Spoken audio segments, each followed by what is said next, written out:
Hey, Paulina. Good morning, Lars. So, what's one thing about leadership you believed 5 years ago that makes you cringe today? Oh, there are so many things. I think I will go with um, this belief that I had that I was only allowed to be vulnerable in the workplace once I'd proven my competence.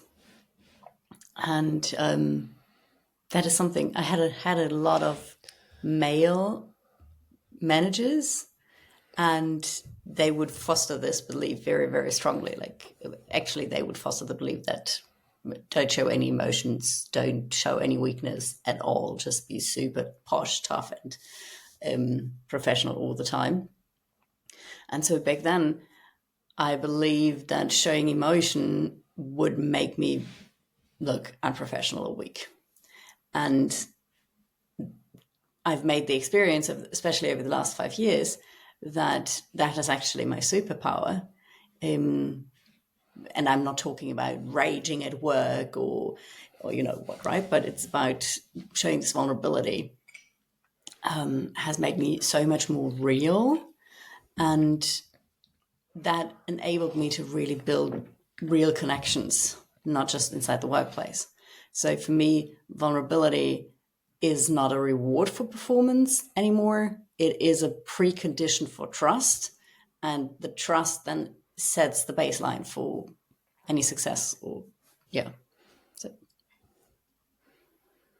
I am personally, I'm really looking forward to this episode when you send me me like the too. topic because for me it's like again, I think I've mentioned a couple of times on the show that I'm a pretty big man, and I've kind of come to realize that I sometimes hide behind that facade when I get unsure of myself. I kind of puff myself up, right, to kind of cover that. Yeah. And I've just learned, that actually showing that you're vulnerable and also showing that you're not a perfect person and stand by it, it just brings the best out in other people in the way that they Yeah. support you and they kind of complement what you're not good at, right? Yeah. Absolutely. 100%. My Okay, favorite Paulina, are you topic ready to today. record today's episode? Yes, it's one of my favorite topics, as you know. Oh, yes. Okay, let's do this.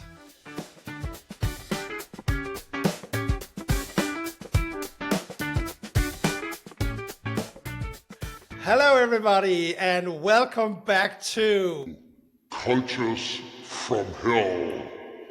I'm Lars, and today we are digging into one of the most misunderstood ideas in leadership: vulnerability. There's a myth that leaders must be flawless, but in reality, the leaders who show real emotion and authenticity often inspire the strongest loyalty. And to break this down, as always, I'm joined by Paulina, co host and co founder of the Culture Co Foundation, and one of my favorite people to nerd out with on modern leadership and culture. Paulina, let's do this. Yes. Okay, let's jump straight into it. Would you rather work under a leader who overshares or one who never reveals anything about himself? I would say, Tricky question. no, yeah, it's a very tricky question. Well, yeah, to be honest, I think both are really exhausting. But if I had to pick, I would take the oversharer because with them, I at least know what I'm dealing with. So for me, the oversharer does make the space emotionally slightly unsafe. But the other, like the person who never reveals anything about themselves, they make the space very cold and transactional. And I, I personally want a leader who shares what serves the relationship and at the same time holds back the things that don't serve that relationship. And that takes maturity and a lot of emotional wisdom, I would say, and also knowing yourself really, really well. And why do so many leaders still believe they must appear strong, perfect, and emotionless? It's this narrative that's being told everywhere, right? And this narrative confuses strength with performance. So somewhere along the way, we started teaching leaders that credibility means control and strength means being unapproachable. But what really builds credibility from my point of view is owning your limits and being honest when you don't know things. And those two topics are baseline vulnerability. And the pressure to be bulletproof is so deeply rooted in completely outdated models of leadership, where feelings are liabilities and not assets. And where did that myth even come from? Like, is it like past history, or did somebody write a book or whatever? I think it has its roots in the industrial area, command and control models where leaders were expected to suppress individuality for predictability of the outcomes at the assembly line. And when you then add decades of male-dominated leadership norms and the fact that men are, until today, encouraged to suppress their own emotions and not talk about them, and not even, many men I know aren't even able to identify the emotions they are experiencing. And Lars is nodding. So add all of that in here, and then you've got a recipe where emotional range equals weakness. And I hope, I see hopeful signs that we are starting to unlearning it. And I think that also has to do with the fact that women have started to come into leadership positions more and more, even though in Germany we are far behind on any account in this respect. But there was this article just a couple of weeks back in the New York Times, I think, that said that when women entered the workplace, it started breaking the workplace because now softness and empathy and la-di-la-di-la comes in, right? And this could be more wrong, because I'm 1,000% convinced that those qualities that women are bringing to the workplace are a really, really good thing to make work more humane, more engaging, more motivational than anything. And I think this is going to be on my personal account here, what I'm going to say now, right? Because I think it's really a hard topic to talk about and come out with a conclusion. And what I mean by that is that I am all in for having men or people in general being more like emotional and be in touch with their feelings and so on, because I think that's a very important thing to evolve as a person, and I'm really trying that as well. Like I think that I'm, for a typical Danish male of 50, I think I'm pretty good in touch with my emotions, but there's still proof for emotions. There's still room for improvement. Improvement. Oh my God. Early Friday morning talks, right? But what I'm trying to say here is I am also in a kind of a conflict here, because when I talk with people that are like all in on emotions and, oh, you have to feel and you have to like blah, blah, blah, right? There's so much in me that also says like, but sometimes it's also okay to be uncomfortable and be like kind of shutting down to survive and being that uncomfortable mode and so on. So for me, it's like, some of the talks I have with people, we need to balance it out because it's either too much or too little, right? It's too male, like, right? Or too, let's say female, sorry, too feely. It's just my experience that people don't talk enough about let's combine the best of both worlds. When it comes to the workplace, yes, I agree, and we'll come up to this later. Definitely, don't confuse being emotional or being empathetic with automatically being a strong leader or a good leader. That is not true either. And I agree, it is okay to be uncomfortable. And I think this is probably one of the most important lessons as human beings that we can have, that it's okay to also sit with this uncomfortability. If you're feeling uncomfortable, this is always a sign that you're on the right path to finding out something about yourself. And if you then try to, and this is, we are getting into a psychology podcast here. If you want to push away the uncomfortable feeling, then you will also suppress this finding that you could figure out, or that you could have if you continue to sit with this. But yeah, we're getting off topic. Yeah, we're getting off topic here because I had a great analogy, but I'm not going to do it because then we're going to go way off topic here. Okay, back on topic, Paulina. Have you ever worked with leaders kind of afraid of showing vulnerability? I would say I can answer that for you, but I would like to hear stories on it. I would actually say almost all of the leaders that I work with had trouble showing vulnerability at first. But I would say that most aren't actively resisting vulnerability. It's more that they don't know how to in a good and healthy way. So just what you mentioned, either they're going this extreme or that extreme. And when they stay in this stoic mood too long, where they don't venture out and try out to being vulnerable, then they will experience that their teams check out. But the funny thing is, if you are not vulnerable with yourself either, you might not even notice that your team has checked out. And Lars, I'm sure that you remember the situation as much as I do, because when we had the merger phase after Soulmate was sold, right?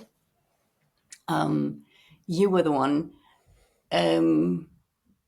telling me that I needed to show my vulnerability because people were feeling tense and exhausted, disconnected. They were worried about what was going to happen.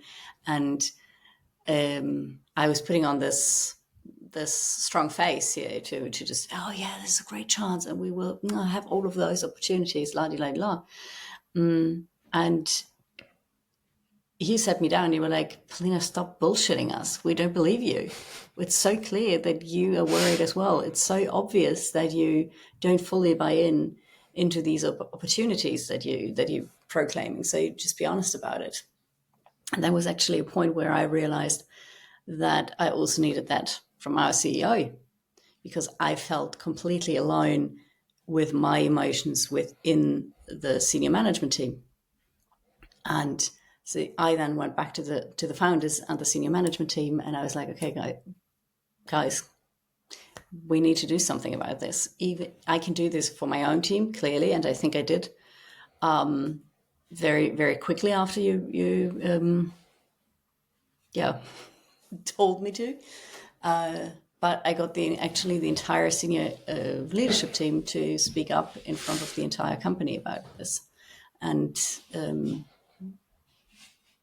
I remember that as an incredibly strong bonding moment for the entire company. I would love to hear your take on it, how you experienced that. But for me, the whole dynamic shifted at that point. And trust really started to re-enter the conversation. That was my take, at least. Yeah, I would say I don't have a lot to add, other than from me as as somebody working under you or working under other C-level people, it just became much more like, or people, managers and so on, became more like reachable as humans, right? Yeah. That you feel that you can actually speak up, and when you start getting that confidence from people, like then people start talking to you and they're starting to be honest about you, and you can actually react to what they're doing instead of them like you're saying, like, and I think this goes for all mergers and so on. There's somebody like, whoa, yeah, oh, it's going to be great, and you've seen it like so many times, right?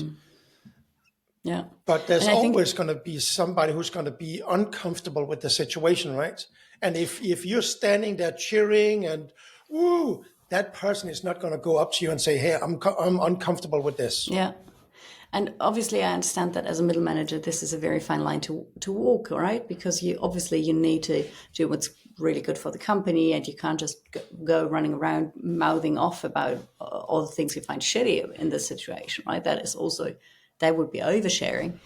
But to admit that there are things that you find scary, admitting that there are things that you are afraid of, etc., while keeping a positive overall note in terms of, okay, but without dropping into this toxic positivity thing, right? So it is a difficult balance that leaders have to manage here. But I 100% hands down agree. I've been sitting in so many town halls where the C-level was like, oh, everything's amazing, everything's wonderful, everything is glowy, and blah blah blah, and not a single, and you simply could tell by the energy in the room that not a single person bought the BS that was spoken up ahead. And for me, that comes down to authenticity. I've said this multiple times before.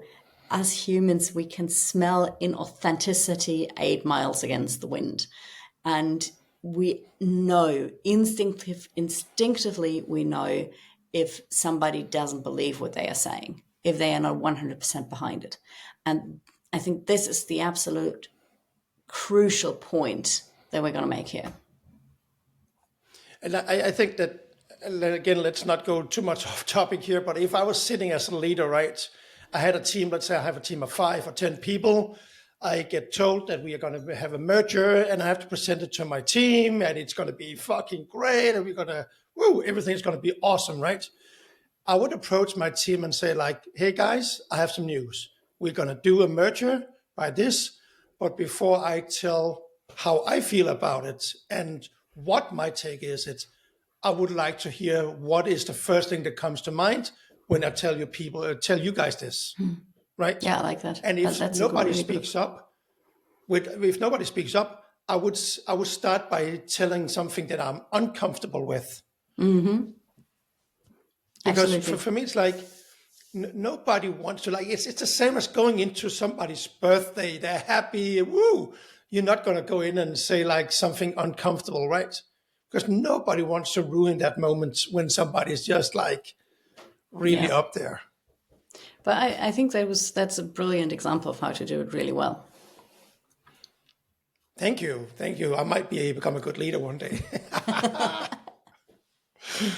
Okay, Paulina, when you talk about vulnerability in leadership, what do you actually mean? Well, I started going into that in my answer before, but in the end, or in the bottom line for me is intentional, relational honesty. So I'm talking about sharing what is real, and that is crucial, not to unburden yourself, but to actually serve the connection, the relationship with the person or the team that you're interacting with. So for me, it is about saying, this is hard for me right now, and here's how it might affect you. So drawing on personal insights to create understanding, not drama, or just as you said, to intentionally hold myself back and opening up the space for others to process their emotions, because my vulnerability doesn't always have to include me opening up. It can just be helping others to open up and feel safe around me.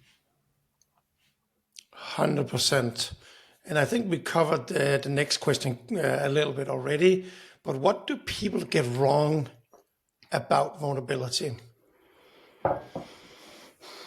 I see a lot of people confusing it with confession or softness or therapy, right? And none of that is true in a workplace situation. Real vulnerability is authentic honesty with emotional courage, because you're not downloading your inner chaos and just putting it on somebody else's desk. You are showing your team how to metabolize it. And that is very, very different from just dumping whatever you're trying to process. And I think that's a very good point again. I'm going off topic all the time, like blame me later, right? But there's so many things to talk about here. But I think that's a very crucial point, because for speaking as a male person, right? Just the word vulnerable it's just giving me a negative vibe, in the way that I don't want to be vulnerable, because then I'm going to be a crybaby. I'm putting things on the spot here, right? But it's just has a negative vibe to me, to be very honest with you. And again, I actually see myself as a person that displays my vulnerability a lot towards all people, right? But I think that is one of the things about men, without it just being a gender biased podcast, that we have to talk about, right? Yes, absolutely. I mean, just yesterday I heard a CEO say to one of his senior managers, also, so both men, right? And I heard the CEO say, "This is now an emotional discussion. Let's stay professional." So this instant shutdown of emotions and the pretense that emotions have no space in the workplace is harming, to say the least. Because we 100%. humans do have emotions, so we can't just shut them off. And that's also what makes us passionate, right? I mean, the most emotional people that I know are usually also the most passionate ones. And you want passion in your employees. And in your managers, to be honest. I could not agree more. That's for me, it's like one of my biggest traits. Like when people say, like, what can you bring to this company? And I was like, I can bring passion, right? That is one of my bigger traits in life, and what I can bring to the table. Okay, back to topic. Like vulnerability, talking about that, can that ever backfire on you? Yes, it absolutely can. Although I would say not the vulnerability as per my definition, but the vulnerability if it's understood wrongly, because it only backfires when it's self-serving, poorly timed, or puts pressure on the team. And all those three things definitely fall out of my definition of vulnerability. For example, telling your team that you're overwhelmed without any context or action that you are going to take in order to get this into control, that creates anxiety. Or gossiping about a colleague, that's emotional leakage, right? So, especially in the first situation, I'm a big fan of sharing with your team if you are experiencing situations of overwhelm. But that should always come with, okay, guys, I'm having this situation at the moment, partially because there's something going on at home that doesn't need to bother you, but I want you to know that I'm currently a bit shorter in my replies, and I want you to know that this is not personal. Don't take it personal. This doesn't mean that I don't appreciate your work or your time or effort or anything. It's just my head is somewhere else. I'm still trying to do my job the best way possible. And please raise a hand if anything about this is harming you in any form, shape, or way. And then let's discuss it. I'm just giving you the heads up. It shouldn't affect your work in any way. That would be true vulnerability. And what happens when a leader shows like genuine emotion or admits a mistake? I would say that you can really see people relaxing. Teams stop managing the leader's ego and start engaging from their own truth in those moments. And it shifts the energy from defensiveness to alignment or even trust, ideally, because a genuine vulnerability from a leader clearly says, we are all human here, including myself. And when I'm being honest with you, it's also safe for you to be honest. And then why does, I would say that this is actually back to the thing about being a male and the word vulnerability and so on, right? Why does vulnerability build trust faster than strength? Because it signals self-trust and self-realization. When a leader owns their own limits, that gives everyone else permission to do the same.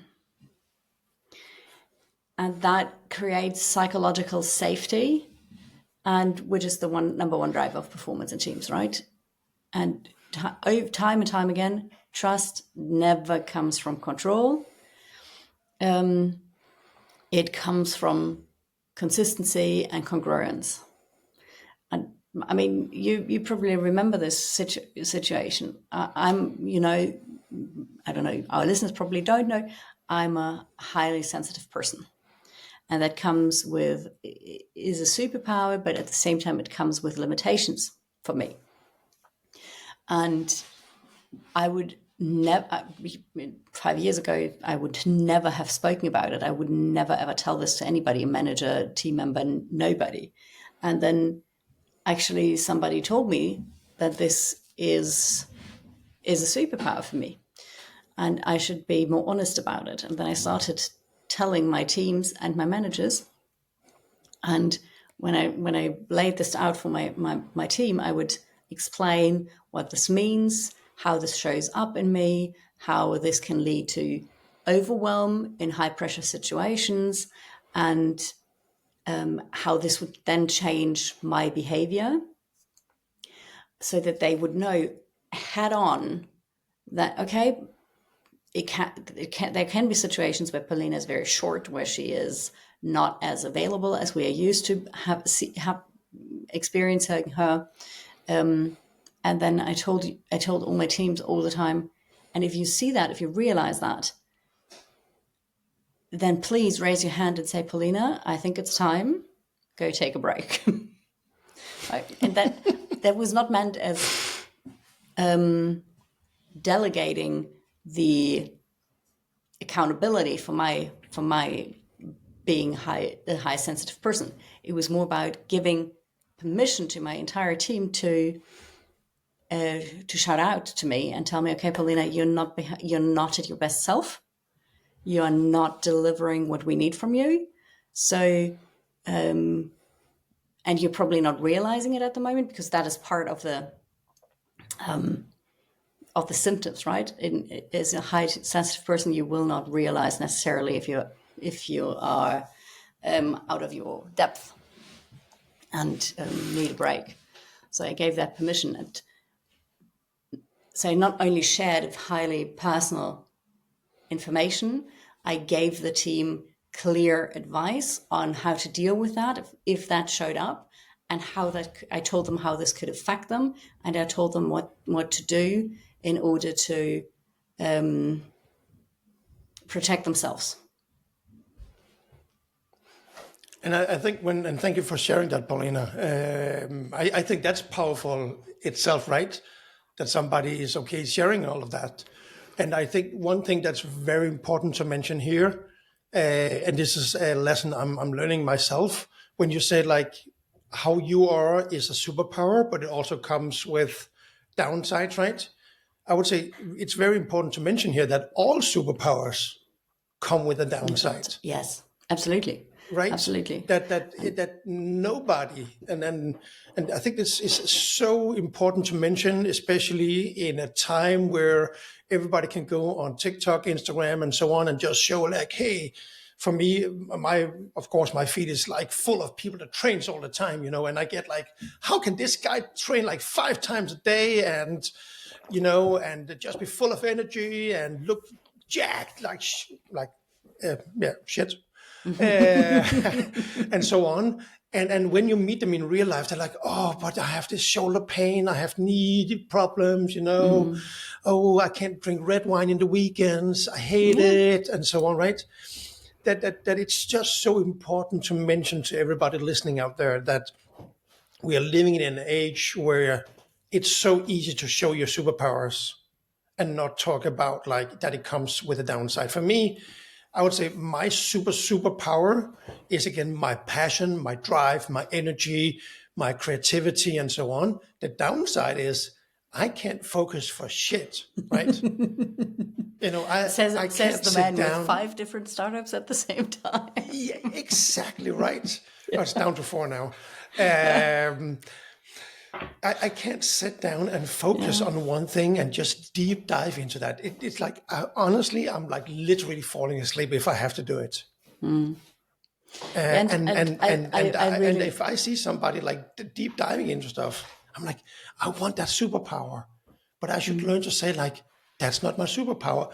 I should team up with that person instead. And I love that shout out, right? That we should also own the downsides and the price that comes with all of the amazing things that we do, because it is so crucial that we start understanding that nobody is perfect, nobody has the perfect life, nobody has it all figured out, and that this is just a facade and a front. And I think that this performative display is really hurting our overall society and mental health, because everybody secretly feels like they are not living up to any ideals. And we keep forgetting that these ideals come with prices, that they come with filters, that they come with AI augmented reality.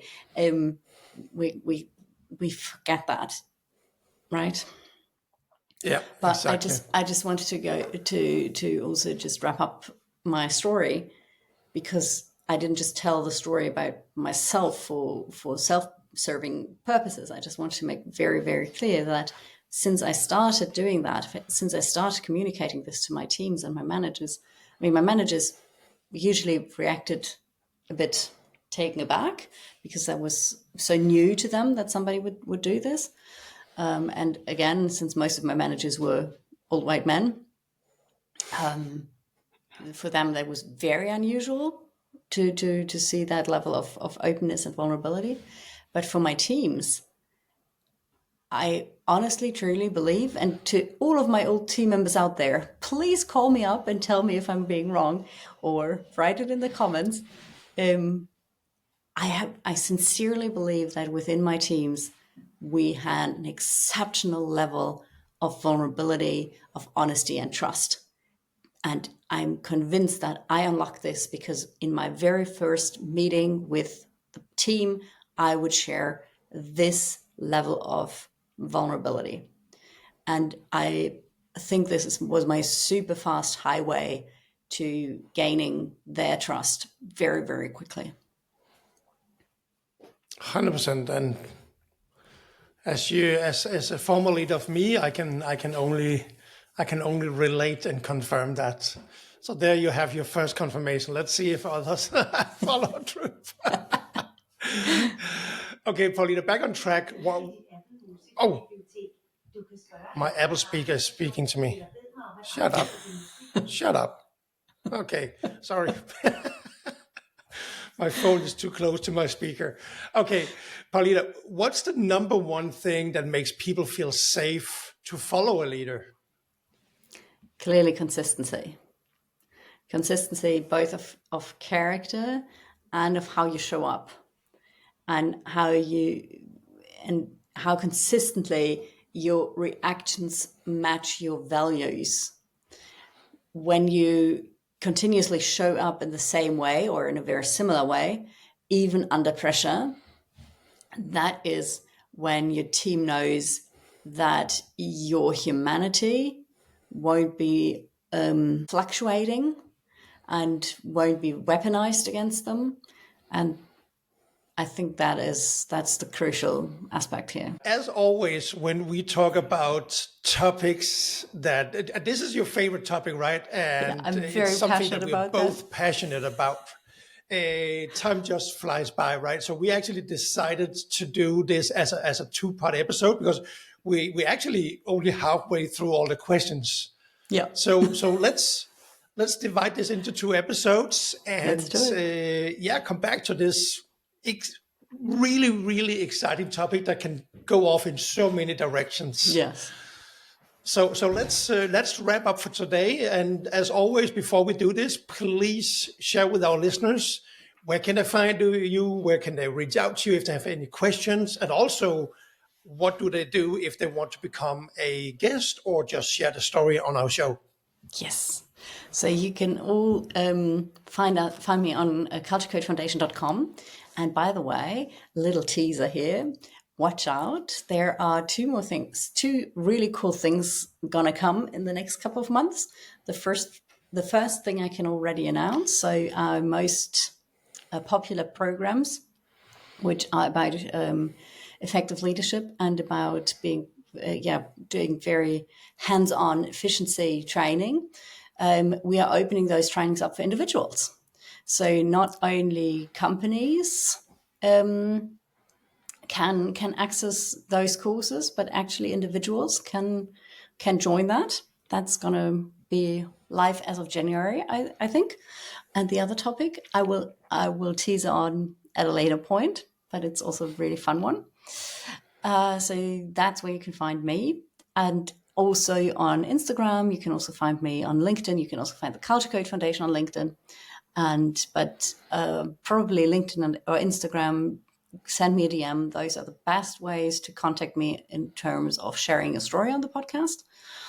And we will always put all the handles in the show notes. And please feel free to reach out. We would love to have you on the show. And thank you for listening today. And that's it for this week's episode of Cultures from Hell. Thank you, everybody, for listening. Remember, as always, go in, give us a review, give us a 5-star rating, give us a thumbs up or whatever.